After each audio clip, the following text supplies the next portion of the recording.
بسم الله الرحمن الرحيم. نحمده ونصلي على رسوله الكريم، أما بعد، فأعوذ بالله من الشيطان الرجيم. بسم الله الرحمن الرحيم. يا أيها الذين آمنوا اتقوا الله حق تقاته ولا تموتن إلا وأنتم مسلمون. صدق الله مولانا العظيم. وقال رسول الله صلى الله عليه وسلم: الإيمان أن تؤمن بالله وملائكته وكتبه ورسله واليوم الآخر والقدر خيره وشره من الله تعالى والبعث بعد الموت أو كما جاء في الحديث. সম্মানিত উলামায়ে কেরাম, তলবে আজিজ, মুসলমান ভাই ও বোনেরা, আল্লাহ তাআলা আমাদের সবাইকে এক বহুত বড় সম্পদ দান করেছেন, সেটা হলো ঈমান।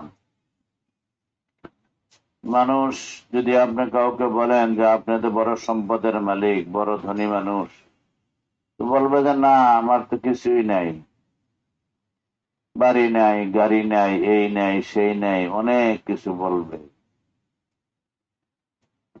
কিন্তু প্রত্যেকটা মুমিন মুসলমানকে আল্লাহ তাআলা এমন এক সম্পদ দান করেছেন, যে সম্পদ দুনিয়া এবং দুনিয়াতে যা কিছু আছে এর চেয়ে অনেক অনেক বেশি দামি। কথাটা আমরা সবাই জানি, কিন্তু এটাকে একটু খেয়ালে আনা দরকার, মনে আনা দরকার। সেটা কি? যে সেটা হলো ঈমান। ঈমান যে দুনিয়া এবং দুনিয়াতে যা কিছু আছে এর চেয়ে অনেক বেশি দামি, সেটার দলিল প্রমাণ কি? এই দলিল প্রমাণ সবাই শুনছেন বহুবার। যে রাসূল করিম সাল্লাল্লাহু আলাইহি ওয়াসাল্লাম বলছেন, লা তাকুমুস সাআতু হাত্তা ইউকালু আল্লাহ। যে কিয়ামত কখনো অনুষ্ঠিত হবে না, কিয়ামত কখনো হবে না যতক্ষণ পর্যন্ত দুনিয়াতে একজন মানুষ এমন থাকে যে আল্লাহ শব্দ বলে, আল্লাহর উপরে বিশ্বাস রাখে। এমন একজন মানুষ দুনিয়াতে থাকতে আল্লাহ তাআলা কখনো দুনিয়াকে ধ্বংস করবেন না, কিয়ামত অনুষ্ঠিত করবেন না। সেই ঈমান মুমিন মুসলমান আমাদের সবাই দিলের মধ্যে আল্লাহ পাক দান করেছেন। এই জন্য সবাই দিল জান থেকে বলে আলহামদুলিল্লাহ। ঈমান ঈমান এত দামি জিনিস, দুনিয়া এবং দুনিয়াতে যা কিছু আছে এর চেয়ে বেশি দামি কি জিনিস? ঈমান। রাসূলুল্লাহ সাল্লাল্লাহু আলাইহি ওয়াসাল্লামের কাছে জিবরিল আমিন আসছিলেন, জিবরাইল ফেরেশতা আসছিলেন। আয়েশা কয়েকটা প্রশ্ন করছিলেন, এর মধ্যে একটা প্রশ্ন ছিল মাল ঈমান। ইয়া রাসূলুল্লাহ, ঈমান কি জিনিস? রাসূলুল্লাহ সাল্লাল্লাহু আলাইহি ওয়াসাল্লাম তার উত্তরে বলছিলেন, আল ঈমান আন তু'মিনা বিল্লাহি ওয়া মালাইকাতিহি ওয়া কুতুবিহি ওয়া রুসুলিহি ওয়াল ইয়াউমিল আখিরি ওয়াল কদরি খাইরিহি ওয়া শাররিহি মিনাল্লাহি তাআলা ওয়াল বা'সি বা'দাল মাউত। যেটাকে ঈমানে মুফাসসাল বলে, বিস্তারিত ঈমান। মাদ্রাসার বাচ্চারা যখন পড়তে আসে তখন এদেরকে এই কলমাগুলি শেখানো হয়। একটা কি? কলমে তয়্যিবা। সেটা কি? লা ইলাহা ইল্লাল্লাহু মুহাম্মাদুর রাসূলুল্লাহ সাল্লাল্লাহু তাআলা আলাইহি ওয়াসাল্লাম। এই কলমা এটা এত দামি, এই কলমা আছে তো বাকি যত কাজ আপনি করেন, আপনার যে আছে সেগুলি কাজের হবে না, সব বেকার। এই কলমাটা মুখে যখন উচ্চারণ করা হয়, এই কলমার অর্থটা যদি হৃদয়ঙ্গম করা হয়, মনে বসানো হয়, তখন সে ব্যক্তির নাম আল্লাহ তাআলার দরবারে হয়ে যায় মুমিন, যেটাকে আমরা মুসলমান বলি। একজন মানুষ হিন্দু, একজন মানুষ মুসলমান, বেশ কম কি চেহারা সুরত এক না দুই রকম হয় বলেন? সেটা একটা অন্য জিনিস। ইমান আনলে পরে চেহারার মধ্যে একটা নূর আল্লাহ পাক দান করেন, সেটা হলো একটু মন, একটা পরবর্তী জিনিস। কিন্তু এমনিতে তো একজন মোমেনের, মুসলমানের শরীরে যতগুলি অঙ্গ প্রত্যঙ্গ আছে, একজন বৌদ্ধ, খ্রিস্টান, হিন্দু, তার শরীরের মধ্যে অঙ্গ প্রত্যঙ্গ সবগুলি আছে। একজন মোমেন মুসলমানের যেরকম প্রয়োজন আছে, খাওয়া দাওয়ার প্রয়োজন আছে, পেশাব পায়খানার প্রয়োজন আছে, একজন মুসলমান, হিন্দু, বৌদ্ধ, খ্রিস্টান, কাফের, মুশরিক, তারও এগুলি সব খাওয়া দাওয়া, মানবীয় জরুরত সব কিছুই আছে। বেশ কম শুরু হয় কই থেকে? যে একজন মোমেন মুসলমান, সে ব্যক্তি একটা কলমা পড়েছে, একটা বাক্য পড়ছে, সেটা হল লা ইলাহা ইল্লাল্লাহু মুহাম্মাদুর রাসূলুল্লাহ সাল্লাল্লাহু আলাইহি ওয়াসাল্লাম। আর একটা বিশ্বাস তার দিলের মধ্যে সে জমাইছে, সেটা হলো আল্লাহ ছাড়া কোনো মাবুদ নাই, মুহাম্মদ সাল্লাল্লাহু আলাইহি ওয়াসাল্লাম আল্লাহ তাআলার রাসূল। এই কথাটা সে বিশ্বাস করছে যে আল্লাহ ছাড়া কাউকে উপাসনা করা যাবে না, কারোর কাছে মাথা নত করা যাবে না, একমাত্র আল্লাহ তাআলার কাছেই মাথা নত করা যাবে। আর মুহাম্মদ সাল্লাল্লাহু আলাইহি ওয়াসাল্লাম হইলেন আল্লাহ পাকের পক্ষ থেকে প্রেরিত পুরুষ, পাঠাইছেন আল্লাহর বাণী আমাদের কাছে পৌঁছানোর জন্য, ওনাকে দায়িত্ব দিয়ে পাঠাইছেন আল্লাহ তাআলা। এইটা হইল কলেমার অর্থ। আল্লাহ ছাড়া কোনো মাবুদ নাই, মুহাম্মদ সাল্লাল্লাহু আলাইহি ওয়াসাল্লাম আল্লাহ তাআলার রাসূল। আর এই যে কথা বলছি, এর ভিতরে একটা অঙ্গীকার, একটা চুক্তি আল্লাহ তাআলার সাথে আমার সাথে হয়েছে, যে আমার বিশ্বাস এই কথা, যে দুনিয়াতে যা কিছু হয় আল্লাহ তাআলার পক্ষ থেকে হয়, আল্লাহ তাআলার হুকুমে হয়, আল্লাহ তাআলার হুকুম ছাড়া কোনো কিছু হয় না। দ্বিতীয় অংশ মুহাম্মদুর রাসূলুল্লাহ, সেটা হলো যে মুহাম্মদ সাল্লাল্লাহু আলাইহি ওয়াসাল্লাম দুনিয়াতে আমার আপনার মতো জন্ম লাভ করেছিলেন, আমার আপনার মতো দুনিয়াতে লম্বা সময় 63 বছর থেকে গেছেন। আপনার আমার জীবনে যত যা কাজ করা লাগে তিনি সব করছেন। হালাল রুজি রোজগার, মেহনত তিনি করছেন, চাকরি বাকরি তিনি করছেন, পারিবারিক জীবন ওনার ছিল, সামাজিক জীবন ওনার ছিল। আপনার আমারও, স্যার সামনে এসে পড়েন, আপনার চেয়ার খালি। আপনার আমারও পারিবারিক জীবন আছে, বিবি বাচ্চা নিয়ে জীবন আছে, কামাই রোজগারের জীবন আছে, সামাজিক জীবন আছে। হ্যাঁ, রাসূলুল্লাহ সাল্লাল্লাহু আলাইহি ওয়াসাল্লামের সেগুলি ছিল। তো তিনি দেখাই দিয়ে গেছেন একজন মানুষের ব্যক্তিগত জীবন কেমন হবে, পারিবারিক জীবন কেমন হবে, সামাজিক জীবন কেমন হবে, সবগুলি তিনি হাতে কলমে আমল করে দেখাই দিয়ে গেছে। অতএব একদম ইমান মজবুত হওয়ার জন্য 1 নম্বর কাজের কলমার সঠিক উচ্চারণ। কলমা, এটা আরবি বাক্যগুলি, এগুলি উচ্চারণটা শুদ্ধ হইতে হবে। একটু বেশ কম হইলে উচ্চারণের মধ্যে অনেক মুশকিল হয়ে যায়।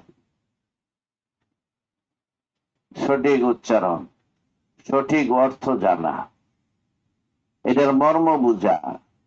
লা ইলাহা ইল্লাল্লাহ, আল্লাহ ছাড়া কোনো মাবুদ নেই, এর মর্ম কি? যে দুনিয়ার যা কিছু হয় আল্লাহ পাকের হুকুমে হয়, আল্লাহ পাকের হুকুম ছাড়া কোনো কিছু হয় না। মুহাম্মদ রাসূলুল্লাহ তিনি আল্লাহ তাআলার প্রেরিত পুরুষ, অর্থাৎ আমার জীবনের সফলতা যত যা কাজ করণীয় আছে আমাকে নবীজির মতো করতে হবে, এবং নবীজির মতো আমার চলতে হবে। মাথা থেকে পা পর্যন্ত জীবনটা আমার সেভাবে সাজাইতে হবে, সকাল থেকে রাত্র পর্যন্ত জীবনটা সেভাবে আমার চালাইতে হবে, এর বাইরে কোনো কিছু করা যাবে না। এইটা হইল কর্মার মর্ম। আর কর্মার বাস্তব আপনার যে একটা অঙ্গীকার মুমিন মুসলমানের আল্লাহ তাআলার সাথে স্থাপিত হয়, সেটা হইল যখন বলছে যে আল্লাহ ছাড়া কোনো মাবুদ নেই, এর মধ্যে বান্দা ইয়াকিন আর বিশ্বাস করা এই কথার যে আমার জীবনের যাবতীয় কাজ আমি আল্লাহ তাআলার হুকুম মতো করব। আমি আমার জীবনের কোনো কাজ আল্লাহ তাআলার হুকুমের বাইরে আমি করব না। আমি আমার জীবনের সব কাজ মুহাম্মদ রাসূলুল্লাহ সাল্লাল্লাহু আলাইহি ওয়াসাল্লাম যে কাজ দেখাই দিয়ে গেছেন যেভাবে সেভাবে করবো, এর বাইরে আমি করব না। তো কলমা ঈমানওয়ালা হওয়ার জন্য প্রথমে কলমা পড়া। এই কলমা পড়ার অর্থ এইটা, কলমার অর্থটা বুঝা, মর্মটা বুঝা, কলমার মাধ্যমে আল্লাহ তাআলার সাথে আমার এক বিরাট সম্পর্ক স্থাপন হয়েছে, সেইটা আপনার যে আছে কি কয় নিজের হৃদয়ঙ্গম করা, মনে সবসময় এটা ধারণ করা। এটা বোঝার জন্য বলি যে দেখেন দুনিয়াতে ছেলে মেয়েদের বিয়ে শাদী হয় কিনা, বিয়ে শাদী হয় কিনা। বিয়ে শাদী হইলে পরে দিয়া সবাই তো আমরা দেখছি, কেউ বিয়ে শাদী করছি, কেউ বিয়ে শাদী দিছি, কেউ বিয়ে শাদী করাইছি। হ্যাঁ, কিন্তু বিয়ে শাদী তো আমাদের জীবনের একটা বিশেষ অংশ। ছেলে মেয়ে নিজের সবার বিয়ে শাদীর ব্যাপার আছে। বিয়ে শাদী মূল বিয়ে শাদী যখন হয় তখন আপনার যদি কি বলে যে ছেলে মেয়ের পক্ষ থেকে ছেলেকে প্রস্তাব দেয়, বাবা যে আমার মেয়েটাকে এত টাকা মোহর দেন, মোহরের পরিবর্তে আপনার কাছে বিয়ে দিলাম। ছেলেও বলে একটা শব্দ বলে কি কবুল শব্দ বলে, গ্রামদেশে শুধু কবুল বলে। হ্যাঁ, আপনার আলেম ওলামা হইলে কাবিল তো বলে, আরেকটু বললে কবুল করলাম এই শব্দ বলে। এই এক শব্দ বলার পরে দিয়া এরপরে আরো কত কিছু এর মধ্যে বলে ফেলছেন, মনে আছেন এই কথাবার্তাটা? কি বলছেন আপনি? হ্যাঁ, যে এই ভদ্র মহিলার অন্ন বস্ত্র বাসস্থান থেকে আরম্ভ করে যত যা লাগে সব আমি করব, সব আমি ঘাড়ে নিলাম, আমার দায়িত্ব নিলাম। এবং মহিলা এটাকে কিভাবে গ্রহণ করে, দুনিয়ার প্রসিদ্ধ আলেম হযরত মা তকি ওসমানী সাহেব আজীব সুন্দর কথাবার্তা বলছেন। যে বলেন দেখি যে বৈবাহিক জীবনে বিবাহ শাদী হইলে পরে এটাকে রক্ষা করতে যে মহিলাদের অবদান বেশি না পুরুষের অবদান বেশি? সবাই বলবে পুরুষের অবদান বেশি, কারণ সে সকাল থেকে আরম্ভ করে রাত্র পর্যন্ত এই বউ বাচ্চা নিয়ে ফিকির করে। উনি বলেন যে আসলে আমি ব্যাখ্যা দিই, তখন আপনারা বললেন যে অবদান কার বেশি। উনি বলেন যে দেখেন একটা মেয়ে যখন নাকি কবুল শব্দ বলার পরে দিয়ে সাধারণত কি হয়, 2-4 ঘন্টা পরেই তো তাকে নিয়ে চলে যায়। কই নিয়ে যায়? স্বামীর বাড়িতে নিয়ে যায়। স্বামীর বাড়িতে যাওয়ার পরে সে একটা অচেনা জায়গা দেখেছে, যে ওই জায়গাটাকে নিজে আবাদ করতে হয় কিনা, কি বলেন? সব পর এদেরকে সবের আপন করে নিতে হয়। এবং এমন ভাবে সে এই 18 বৎসর 20 বৎসর বাপের বাড়িতে ছিল, তার বালিশটাও ছিল এমন, আরেকটা বালিশে ঘুমাইতে পারতো না, রুমটা এমন ছিল অন্য রুমে ঘুমাইতে পারতো না, আসছিল কিনা? কিভাবে মা বাবা মেয়েটাকে লালন পালন করছে। এক শব্দ বলার পরে যে মেয়েটা একজন পুরুষ সাথে চলে গেল, চলে যাওয়ার পরে দিয়ে এদিনকার থেকে আরম্ভ করে হ্যাঁ ও স্বামীর বাড়িটাকে সে বলে কি নিজের বাড়ি, আর যেখান থেকে আসে এটাকে বাপের বাড়ি বলে, বলে কিনা, কি বলে? ওইখানে যাইয়া এক অবরিষ্ট বেডিয়ে বেডিরে আম্মা বলতে শুরু করে। যদি 1-2 দিন না বলছে শুরু হয়ে যায়, বউটা তো এমন যে একটু আম্মাও ডাকে না, আব্বাও ডাকে না। শুরু হইলে কিন্তু এর থেকে আরম্ভ করে কোথায় যে লেখা শুরু হইব শেষ নাই কিন্তু। তোমার আত্মকে ইসমাইল সাহেব দামবার কাদুম বলেন যে দেখেন মহিলাদের অবদান কত বেশি, যে সে এখান থেকে গেছে নিজের বাড়িটাকে জীবনের লেগে ত্যাগ করে, এই যে গর্তে বাইর হইছে, বস বাইর হয়েছে, আর কোন সময় এটা নিজের বাড়ি হিসেবে সে পরিচয় দিতে পারে না। বাপের বাড়ি বলতে হয়, ভাইয়ের বাড়ি বলতে হয় কিনা। তো উনি বলেন যে পুরুষেরা, আমি তোমাদেরকে প্রশ্ন করি, যদি তোমাদেরকে বলা হইতো যে বিয়ার কবুল শব্দ বলা হয় বাপের বাড়ি সারণ লাগবো, আরেকবার একে বাড়ি বানান লাগবো, কয়জনে তৈরি হইতে বলো দেখে? কিন্তু একটা মেয়ে মানুষ তো সেটা তৈরি হয়। তো আজকে এই প্রসঙ্গে আমার বলা উদ্দেশ্য না, আমার বলা উদ্দেশ্য হচ্ছে আপনি আমাকে যখন নাকি আল্লাহ তাআলা এই কলমা পড়ার ধনে ধন্য করলেন, তখন আমার আল্লাহ তাআলার সাথে একটা অঙ্গীকার হয়ে গেছে। সে অঙ্গীকার হলো আমি জীবনের যাবতীয় কাজ আল্লাহ তাআলার হুকুম মতো করব। আমি আমার জীবনের যাবতীয় কাজ নবীজির তরিকা মতো আমি করব। আল্লাহ তাআলার হুকুমের বাইরে কোনো কাজ আমি করব না, নবীজির তরিকার বাইরে কোনো কাজ আমি জীবনে করব না। বলে যে এই চারটা কথা সহকারে হজনে কলমা আঠার উচ্চারণ সই করে পড়ে এবং অর্থরা সে বুঝে, বলে যে সেই ব্যক্তির নাম কোরআনের ভাষায় বারবার আল্লাহ তাআলা বলছেন, ইয়া আইয়ুহাল্লাযীনা আমানু, হে আমার মুমিন বান্দারা, হে আমার ঈমানওয়ালা বান্দারা। এবং এই ব্যক্তির দাম কত বেশি, বলা হয়েছে এই যে একটা আকীদা বিশ্বাস স্থাপন করছে, এটার দাম কত, দুনিয়া এবং দুনিয়াতে যা আছে এর চেয়ে অনেক অনেক বেশি এটার দাম। এইটা নবীজি বলছেন, একজন মানুষ আল্লাহকে স্বীকার করে এরকম থাকতে আপনার দুনিয়াতে কখনো কিয়ামত অনুষ্ঠিত হবে না। তাহলে দুনিয়া এবং দুনিয়াতে যা কিছু আছে এর চেয়ে ঈমানের দাম বেশি হইল কিনা, কি বলেন? বাকি রয়ে গেল যে ঈমানের একটা দাবি আছে। ঈমানের দাবি যেটা ওই যে বলছিলাম যে আমি আমার জীবনের যাবতীয় কাজ কি করবো, আল্লাহ তাআলার হুকুম মতো করব। আমি সবসময় এই কথা মনে রাখবো যে আমার একজন খালেক, আমার একজন সৃষ্টিকর্তা আছেন। আমি সবসময় ভাববার কথা যে আমি দুনিয়াতে ছিলাম না, আসার জন্য দরখাস্ত পেশ করি নাই, আল্লাহ তাআলা আমাকে মেহেরবানি করে দুনিয়াতে পাঠিয়েছেন। এবং দুনিয়াতে পাঠানোর পরে দিয়া এমন ভাবে তিনি পাঠাইছেন যে আমার যেখানে যা প্রয়োজন সব কিছু তিনি সরবরাহ করতেছেন। এই জন্য আল্লাহ তাআলাকে বলা হয়েছে রব। রব মানে বাংলাতে বললে সারা প্রতিপালক। এইটা আসলে একটা বুঝার মতো শব্দ, কিন্তু রবের অর্থ প্রতিপালক বললে শেষ হয় না। এটা বলতে হয় অভিধানে অর্থ লেখছে, ডিকশনারিতে শব্দ বলি আমরা, কিন্তু আমরা যখন নাকি ছাত্রদের পরে কোরআন হাদিসের ব্যাখ্যা যখন করা হয়, তো রবের কথা আজীব ভাবে আমরা বলি। সেটা হইল যে যার যখন যাহা, যার যখন যাহা যে পরিমাণ প্রয়োজন সেই পরিমাণ সরবরাহ করিয়া ছোট থেকে বড় করেন তিনি, রব হইলেন তিনি। এই হাদিস সাহেব আপনি চেয়ারে বসেন, ওই যে পিছনেরটা ওই চেয়ারটা আছে, বসেন, এটা বসেন, মাওলানা আপনি খাটে উঠে বসেন। তো রব কাকে বলে বলেন? রব কাকে বলে? যার যখন যাহা যে পরিবার প্রয়োজন সেই পরিমাণ সরবরাহ করে ছোট থেকে বড় করেন যিনি, রব হইলেন তিনি। খেয়াল করেন, মার পেটে আমি ছিলাম, আমি তো গেছিলাম বাপের পিঠের থেকে নাপাক পানির মতো, বাপের পিঠে থেকে মার পেটে আমি গেছিলাম। যাওয়ার পরে যে আল্লাহ তাআলা এটাকে কিছুদিন পরে জমাট রক্তর টুকরো বানাইছে। কোরআন কারীমের একাধিক জায়গাতে আছে আলাকাতিন মিন মুযগাতিন, এইভাবে শব্দ আসছে যে গমত দিয়ে জমাট রক্ত বানাইছে। আল্লাহ তাআলা ফেরেশতাকে নির্ধারণ করছেন, বলছেন ইয়া রব্বি, আল্লাহ ওই যে পানিটা বাপের পিঠে থেকে মার পেটে আসছে যে এটা এখন জমাট 40 দিন গেছে, এখন জমাট রক্ত হয়েছে। এই জমাট রক্ত 40 দিন গেছে বলে যে গোষ্ঠের টুকরা তৈরি হয়েছে। ফেরেশতা বলছে ইয়া রব্বি মুবগা, আল্লাহ এটা তো একটা গোষ্ঠের টুকরা হয়ে গেছে। আল্লাহ তাআলা বাস থাকো, তুমি পাহারাদারি করো। আবার 40 দিন গেছে, ফেরেশতা বলছে আল্লাহ, হ্যাঁ মুখাল্লাকা গায়রে মুখাল্লাকা, আল্লাহ এই যে গোষ্ঠের টুকরাটা এটা দিয়ে আপনি মানুষ বানিয়ে দুনিয়াতে পাঠাইবেন না পাঠাইবেন না? তো আল্লাহ তাআলা যখন বলেন যে পাঠাবেন, কয় যে হ্যাঁ, তাহলে একটা কাজ করো, লেখো 3টা কথা লেখো। কয়টা কথা মনে রাখেন? কয়টা কথা? 3টা কথা।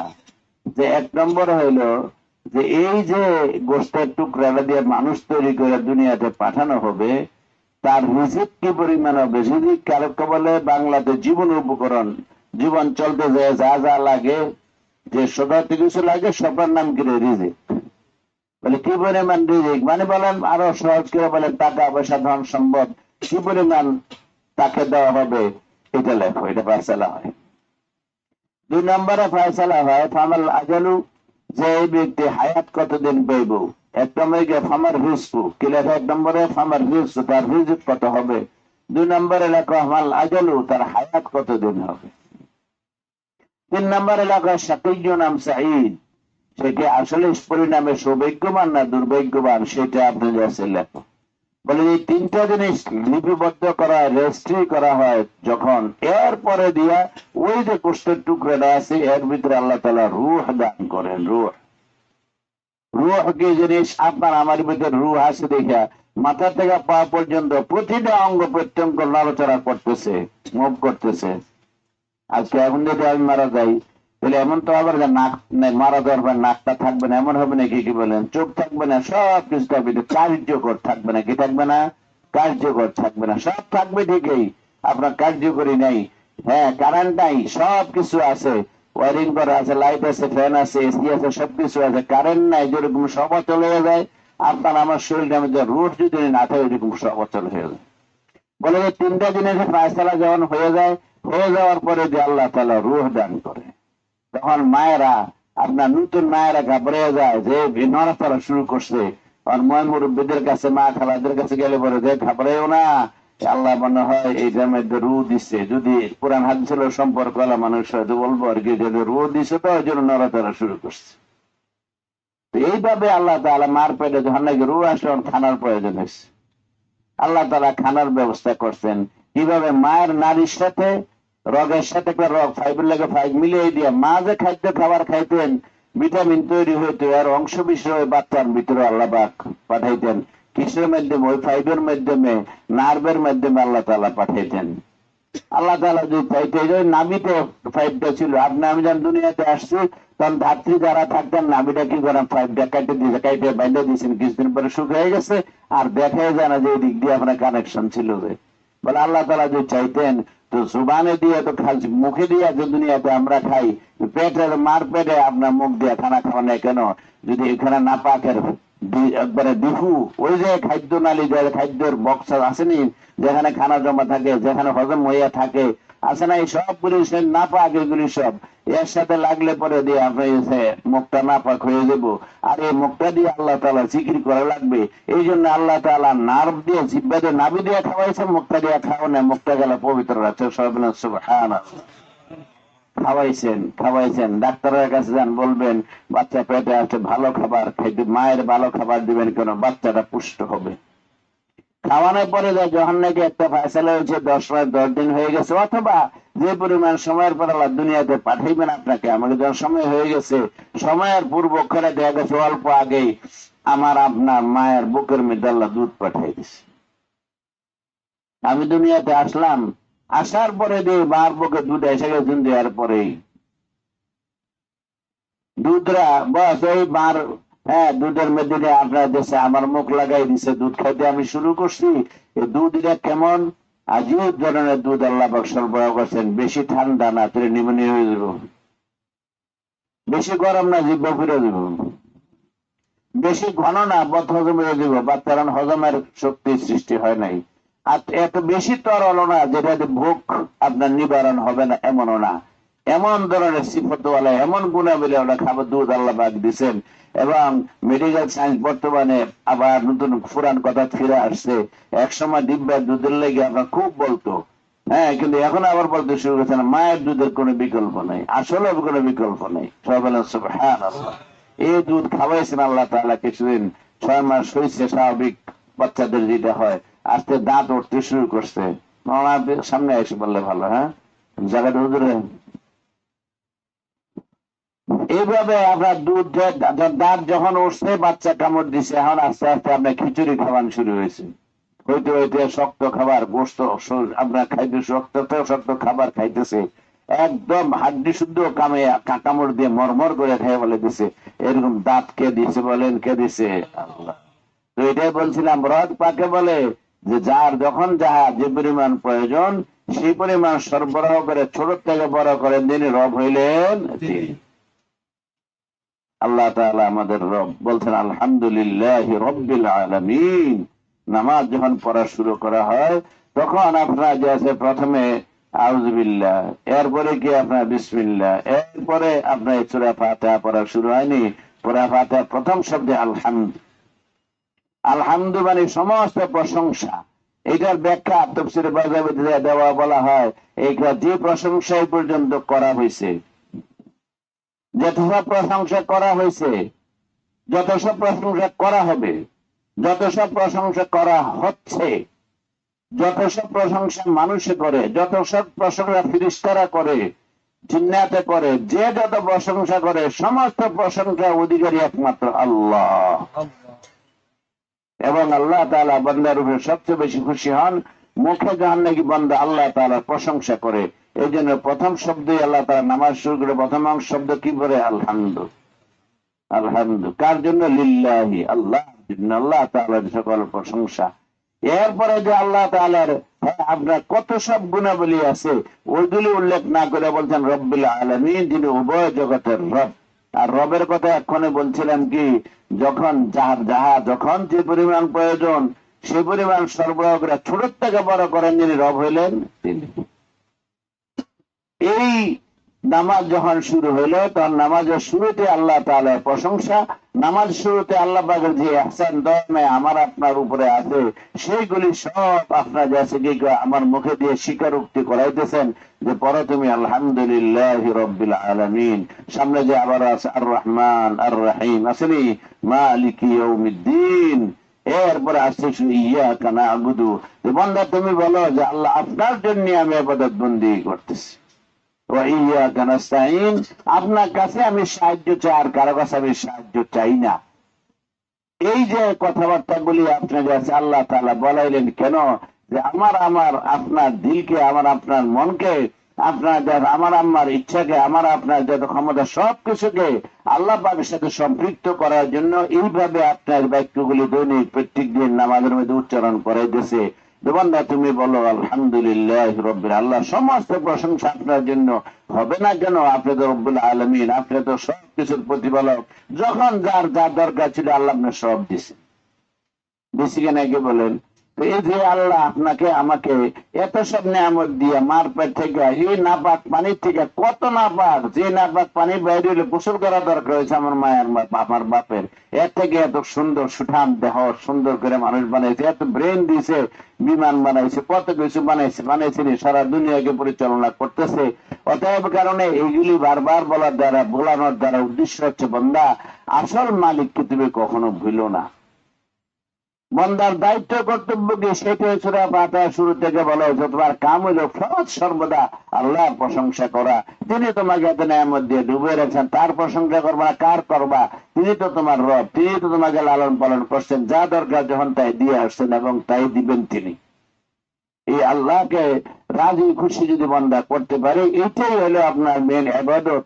ইবাদতের মাকসাদ এইটাই, দাসত্ব করে দেখানো, আপনার গোলাম তার গোলামি করে দেখানো যে আমি আপনাকে মালিক রাজি করতে চাই। এবং শয়তান আপনাকে আমাকে যে সবসময় যে দুশ্মনী করতেছে তার কাজ হইলো এই কথা আপনার আমার মুখে যাতে উচ্চারিত না হয়, এই কথা যাতে আমার মনে না থাকে যে আমার সবকিছুর কারণে বলাকে বলেন আল্লাহ। আমি যাই করি না করি সেটা কে কার ইহসান? আল্লাহ তাআলার ইহসান। এটাই বলছে ওয়াইন তাউদ্দু নি'মাতাল্লাহি লা তুহসুহা। তো আল্লাহ পাকের নিয়ামতকে স্মরণ রাখা, আল্লাহ তাআলার প্রতি সদা সর্বদা কৃতজ্ঞ থাকা, তিনি সবসময় রাজি এবং খুশি থাকেন, এইটাই হলো বান্দার কাজ। ঘটনা বহুবার শোনাইছে আপনাদের, হাসান বসরির ঘটনা। গোলাম কিনা বান্দি গোলাম কিনা নিয়ে আসছে, জিজ্ঞেস করছে তোমার নাম কি? বলে যে আমার কোনো নাম নাই। গোলামের নাম হয় না, মালিক যে নামে ডাকে সেটাই নাম। কাছে তুমি কি খাইবে? বলে মালিক, মালিক যা খাওয়ায় খুশি থাকে, গোলামের সেটাই আগ্রহের খাবার, অন্যটা নয়। 3 নম্বর বলে তুমি কি খাবার? কাপড়টা তো পুরানো হয়ে গেছে। বলে যে মালিক যে খাবার পরে খুশি থাকে সেটাই গোলামের আনন্দের হয়, অন্য কোনো নিজস্ব কোনো চয়েস থাকে না। হাসান বসরি রহমতুল্লাহ আলাইহি বললেন যে হায় হায়, চলো তুমি আমি আল্লাহকে আল্লাহ একদিন আজাদ করে দিলাম। আমি তো আসলে আমার মালিক যে সাথে গোলামের সম্পর্কে আমার এটা বুঝতেছিলাম না, আসলে তো গোলাম এমনই হইতে হয়। অতএব কারণে আল্লাহ তাআলা যেহেতু ইহসান আপনার আমার উপরে, তাহলে আমার আপনার সদা সর্বদা কি খেয়াল করা দরকার যে কোন কাজে আমার আল্লাহ রাজি এবং খুশি থাকেন, সেটাই ইবাদত। আর যে কাজে আমার আল্লাহ তাআলা নারাজ হয়ে যান সেটাই গুনার কাজ। আর বান্দার কাজ দুইটাই, একটা কাজ হইলো আপনার যে আল্লাহকে রাজি খুশি করিয়া চলা, আল্লাহ বাগান নারাজ হয়ে যায় এমন কাজ থেকে সবসময় বাইচা থাকে। বলছেন যে যদি নাকি মানুষ এই দুইটা কাজই করে, সবসময় তার খেয়াল আছে এই কথার, আমি কাজ তো করবো ওইটাই যেটা করলে কে থাকে? আমার আল্লাহ কি থাকে? রাজি এবং খুশি থাকে। এই ফিকির সবসময় আছে, এই ফিকির সবসময় আছে। এমন কাজ আমি করব না যেটা করলে আমার আল্লাহ তারা নারাজ হয়ে যান। বলে এই একটা ফিকির, একটা ধ্যান আমি একটা মানুষ যদি কাটায়, আল্লাহ তাআলা তাকে কি দিবেন? বলে যে দুইটা নেয়ামত দিবেন। একটা হলো যে কাজটা করলো তার নগদ যা পুরস্কার পর আল্লাহ পাক সেটা দিবেন। এই গুনাহ থেকে যে বাইচা রইল, আল্লাহ পাক নারাজ হন আমার কাছে বাইচা রয়েছে বান্দা, সেটার জন্য কি দিবেন? হাকিমুল্লাহ থানভীর রহমতুল্লাহ আলাইহি বলছেন, একদম সাধারণ গুনাহ থেকে একটা চেষ্টা করে মানুষ বাইচা রয়েছে, 1000 রাকাত নফল নামাজ পড়লে যে পরিমাণ সব হবে, আল্লাহ তাআলা তাকে এই পরিমাণ সব দান করবেন। আপনি যদি সব সামনে এসে পারেন, ওনাকে জায়গা দেন ভাই, তলবেলেন ভাইরা। বলছি না, যারা একটু আগে আসেন তারা মেহমান না, তারা মেজবান। যারা পরে আসে তারা মেহমান। মেহমানের খাতির করা জরুরি। আবুল ইয়াস সাহেব আসেন। হ্যাঁ, তো বলতেছিলাম কোনটা ইবাদত? সব সময় এই কথা খেয়াল রাখা, আমি কাজ কোনটা করবো যে কাজ করলে আমার আল্লাহ কি দেখেন খুশি থাকে। আমি সবসময় কি খেয়াল করবো? এমন কোন কাজ করবো না যেটা করলে আমার আল্লাহ কি নারাজ অসন্তুষ্ট হন। বলে যদি এতটুকু খেয়াল রেখে একটা মানুষ চলে, তাহলে যেটা করলে তার সওয়াব পাইবো। যে গুনাহ থেকে বেঁচে হইলে একটা গুনাহ থেকে 1000 রাকাত নফল নামাজ পড়ার সওয়াব পাইল। আর দিলটাকে যে সব সময় আপনি এই কাজে লাগাই রাখলো, এই জন্য আল্লাহ তাআলা কি দিবেন? এই ধ্যান খেয়াল দরকার মধ্যে সবসময় খেয়াল আছে। বাজারে গেছি যে আমি খেয়াল করব যে এমন কোনো কাজ না হয় যে আমার আল্লাহ নারাজ হয়ে যায়। কাজটা আমি ওইটাই করবো যেটা করলে আমার আল্লাহ রাজি, আমার আল্লাহ রাজি এবং খুশি হন। বলে এতটুকু করলে পরে যে সে ব্যক্তিকে যে আবাদতটা করছিল ওইটা সব তো পাইবো। গুনাহ থেকে বাচ্চা প্রতিটা 1000 রাকাত নফল নামাজের সব পাইবো। এছাড়াও আল্লাহ তাআলা অতিরিক্ত দিয়ে দিবেন, সেটা বলছেন যে আপনার 24 ঘন্টা আবাদত বন্দী করলে যে পরিমাণ সওয়াব হইতো, 24 ঘন্টায় যে ব্যক্তির এই কথা খেয়াল থাকে, আল্লাহ তাআলা তাকে এই পরিমাণ সওয়াব আমলনামাতে দিয়ে দিবেন। সবাই খেয়াল করবো না ইনশাল্লাহ? কি বলেন? আমার কাছে একটাই কাজ করবো কোনটা যেটা আমার আল্লাহ খুশি হবেন, করবো না কোনটা যেটা আমার আল্লাহকে অসন্তুষ্ট হন। এইটাই আমার সবচেয়ে বড় বড় ওজিফা। যদি কোনো মানুষ আপনাকে ফরজ ওয়াজিব সুন্নত আমল করে, নফল কাজ তো করতে পারে, কিন্তু সবসময় খেয়াল আছে গুনাহ কাজ যাতে না হয়, বলে সে ব্যক্তির আমলনামার মধ্যে 24 ঘন্টা ইবাদত বন্দেগীর সব লেখা। সবাই করবো না ইনশাআল্লাহ? বলে আপনার আমার কাজ হইলো ওই যে কলমার মধ্যে আমি অঙ্গীকার করছি, আমি আমার জীবনের যাবতীয় কাজ আল্লাহ তাআলার হুকুম মতো করবো, নবীজির তরিকা মতো চলবো। এই কথাটা পুরাতন, সেই আপনার অঙ্গীকারকে স্মরণ রেখে চলা। আর যে কাজে আল্লাহ তাআলা নারাজ হন তার থেকে বাঁচার জন্য সবসময় চেষ্টা করে, এটার নাম কিন্তু গুনাহ। প্রতিটা গুনাহ থেকে বাঁচার চেষ্টা করবো, প্রতিটা নেক কাজ করার জন্য ইনশাল্লাহ চেষ্টা করবো। আর আপনাদের গুনাহ থেকে বাঁচার জন্য আমি পারবো না, বরঞ্চ আপনার আল্লাহ তাআলার মেহেরবানি না হলে পারা যাবে না। সেই জন্য নামাজের শুরুতে আউযু বিল্লাহি মিনাশ শাইতানির রাজিম, আল্লাহ এই নামাজ পড়তেছি, শয়তানের ধোঁকা থেকে আপনি আমারে বাঁচান। আমি কিন্তু বাঁচতে পারবো না, শুরুতে এটা দোয়া করে সেটা পড়া সুন্নাত।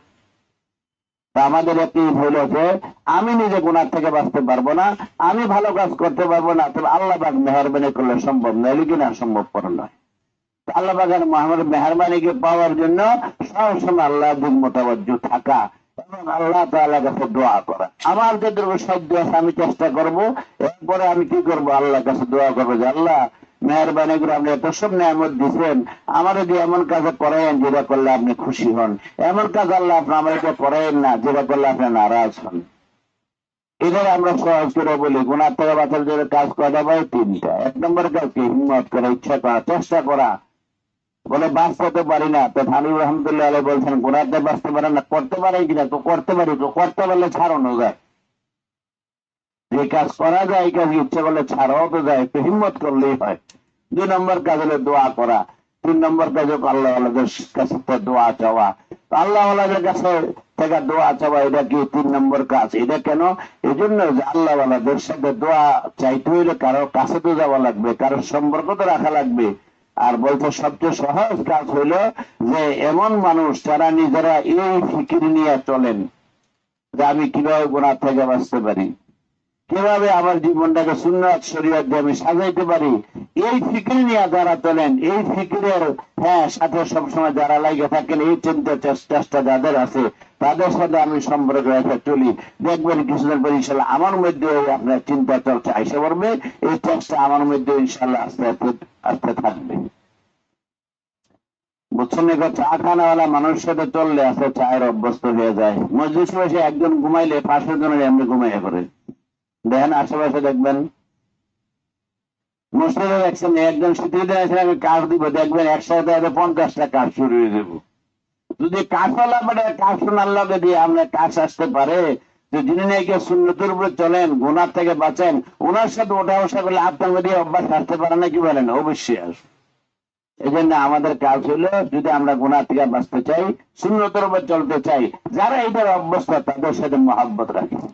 এটা নবী আলাইহিস সালাম বলতে, আল মারউ মা'a মান আহাব্বা। হাসর ময়দানে মানুষকে উঠানোর ওই ব্যক্তির সাথে যে যাকে দুনিয়াতে মহব্বত করছে। আল্লাহ তাআলা আমাদের সবাইকে আল্লাহ ওয়ালাদেরকে মহব্বত করার তৌফিক দান করার সওয়াব দেন, আমিন। আর এই মহব্বত পয়দা হওয়ার জন্য, গুনাহ থেকে বাঁচার জন্য যে যেখানে যে অবস্থায় থাকি, সকাল বিকাল সে মালিককে একটু স্মরণ করি, একটু জিকির করি। হ্যাঁ, অপশন নাই, হাঁটতেছেন ব্যস্ত, হাঁটার সময় করেন একটু জিকির করে নেন। জিকিরে তো কোনো খাস জিকির না, নবী আলাইহিস সালাম যেগুলি বলছেন সেগুলি, ঠিক কিনা বলেন? সেগুলো কি 1 নম্বর ইস্তেগফার, গুনাহ থেকে বাঁচা, তওবার কলেমা পড়া। ইস্তেগফার করতে খেয়াল করে, আস্তাগফিরুল্লাহ বলতে খেয়াল করি, আল্লাহ আমি গুনাহ কাম ছেড়ে দিছি, আমি আর গুনাহ কাজ করবো না, যা করছি আল্লাহ আমি অনুতপ্ত, লজ্জিত, মাপ চাই, এই কথা মনে করি আর পড়ি আস্তাগফিরুল্লাহ, আস্তাগফিরুল্লাহ, আস্তাগফিরুল্লাহ। আমি তো সহজ করলাম, কিন্তু এটার সওয়াব কি পরিমাণ! রাসূলুল্লাহ সাল্লাল্লাহু আলাইহি ওয়াসাল্লাম বলছেন, ইয়াকিনের সাথে যদি আস্তাগফিরুল্লাহ বলে তওবাটা করে, তাহলে অবশ্যই তার পূর্বের জীবনে, এই মুহূর্তের পূর্বে যত গুনাহ আছে আল্লাহ তার সমস্ত গুনাহ খাতা মাফ করে দিবেন। আমার শেখ মুর্শিদ মজবুত ভাবে বলতেন যে ইয়াকিনের রাখো কথার, তুমি দিলের সাথে, দিলটা একবার পরিষ্কার হয়েছে কিনা তুমি আগে ট্রাই করো। যদি দিলটা পরিষ্কার হয়ে যায়, তোমার আমলনামা পরিষ্কার হয়ে গেছে।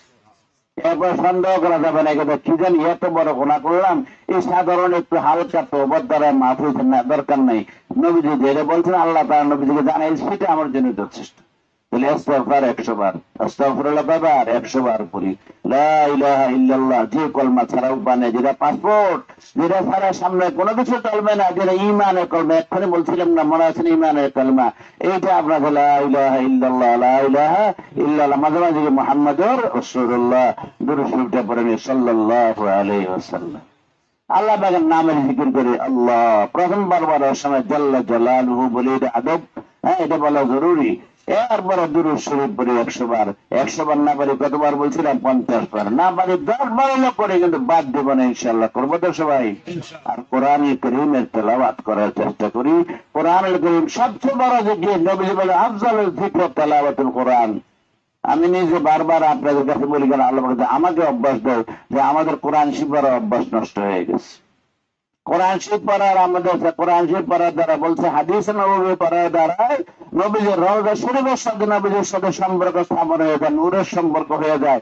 কোরআন কারীমের তেলাওয়াত করার দ্বারা আর সময় আল্লাহর সাথে সম্পর্ক স্থাপন হয়ে যায়।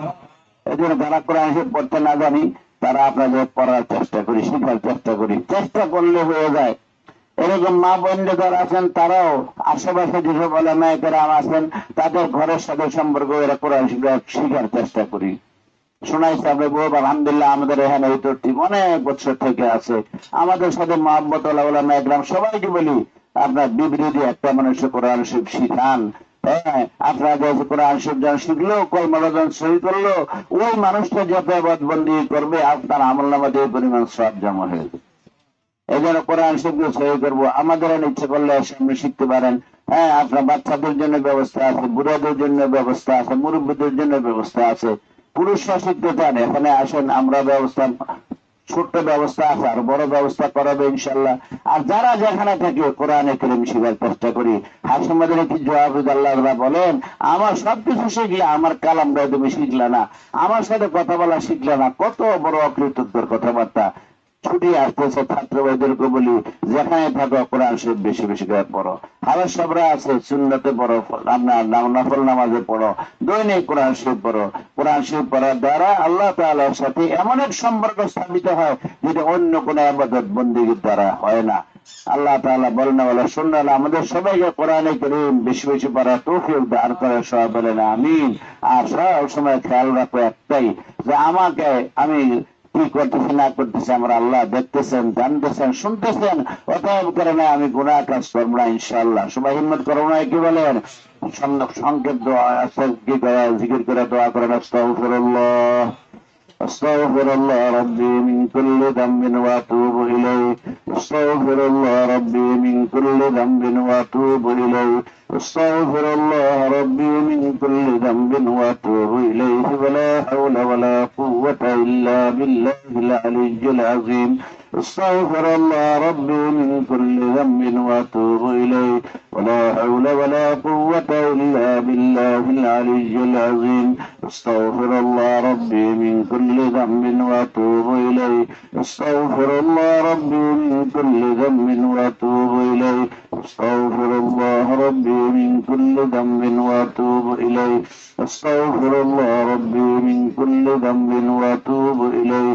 أستغفر الله ربي من كل ذنب وأتوب إليه. ولا حول ولا قوة إلا بالله العلي العظيم. أستغفر الله ربي من كل ذنب وأتوب إليه. أستغفر الله ربي من كل ذنب وأتوب إليه. أستغفر الله ربي من كل ذنب وأتوب إليه. ولا حول ولا قوة إلا بالله العلي العظيم. لا إله إلا الله. لا إله إلا الله. لا إله إلا الله. لا إله إلا الله. لا إله إلا الله. لا إله إلا الله. لا إله إلا الله. لا إله إلا الله. لا إله إلا الله. لا إله إلا الله. لا إله إلا الله. محمد رسول الله صلى الله تعالى عليه وسلم. الله جل جلاله وتعالى شأنه. الله الله الله الله الله. لا إله إلا الله. محمد رسول الله صلى الله تعالى عليه وسلم. اللهم صل على محمد النبي الأمي. اللهم صل على محمد النبي الأمي. اللهم صل على محمد النبي الأمي. اللهم صل على محمد النبي الأمي وعلى آله وسلم تسليما. দোয়া করেন সবাই, আল্লাহ তাআলা আমাদের সবাইকে গুনাহ থেকে বাঁচার তৌফিক দেন, সুন্নাত শরীয়ত মতো চলার তৌফিক দান করেন। আল্লাহুম্মা আমিন। আল্লাহুম্মা সাল্লি আলা মুহাম্মাদিন নবিয়্যিল উম্মি ওয়া আলা আলিহি ওয়াসাল্লিম তাসলিমা। ইয়া আল্লাহ আমাদের মজলিস আপনি কবুল আর মঞ্জুর ফরমান। ইয়া আল্লাহ মজলিসে যারা শরীক হয়েছেন তাদের সবাইকে আপনি কবুল আর মঞ্জুর ফরমান। ইয়া আল্লাহ যারা শরীক হওয়ার ইচ্ছা ছিল আসতে পারেন নাই তাদেরকে আপনি কবুল আর মঞ্জুর ফরমান। ইয়া আল্লাহ বিশেষভাবে ইয়া আল্লাহ তালেবে আলেম ভাইরা, ইয়া আল্লাহ দেশের বিভিন্ন জায়গা থেকে আপনাকে পাওয়ার জন্য, আপনার মহাব্বত শেখার জন্য, আপনার হুকুমকে শেখার জন্য, ইয়া আল্লাহ আলেম দিন হওয়ার জন্য তারা ঘর থেকে বেরিয়ে এসেছেন। ইয়া আল্লাহ তাদের সবাইকে আলেমে রব্বানি বানাইয়া বাড়িতে যাওয়ার তৌফিক দান করেন। ইয়া আল্লাহ আমরা যারা যেখানেই থাকি সদা সর্বদা গুনাহ থেকে বাঁচার তৌফিক দান করেন, সুন্নাত শরীয়ত মতো চলার তৌফিক দান করেন। যতদিন বাঁচাইয়া রাখেন ইয়া আল্লাহ ঈমানের সাথে আমলের সাথে বাঁচাইয়া রাখেন। ইয়া আল্লাহ যখন চলে যাওয়ার সময় হয়ে যায় ঈমান এবং আহসানে শহীদ আপনি উঠাইয়া নেন।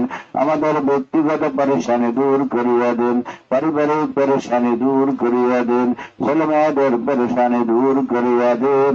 ইয়া আল্লাহ আমাদের ঘরের পরেশানি দূর করেন, সমাজের পরেশানি দূর করিয়া দেন, দেশের পরেশানি পেরেশানি দূর করিয়া দেন, সব ধরনের গুনাহ থেকে বাঁচার তৌফিক দান করেন, সুন্নাত শরীয়ত মতো চলার তৌফিক দান করেন।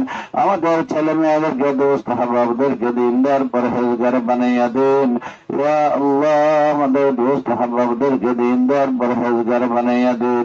ইয়া আল্লাহ, আমাদেরকে যতদিন বাঁচাইয়া রাখেন, ইমানের সাথে আমলের সাথে বাঁচাইয়া রাখেন।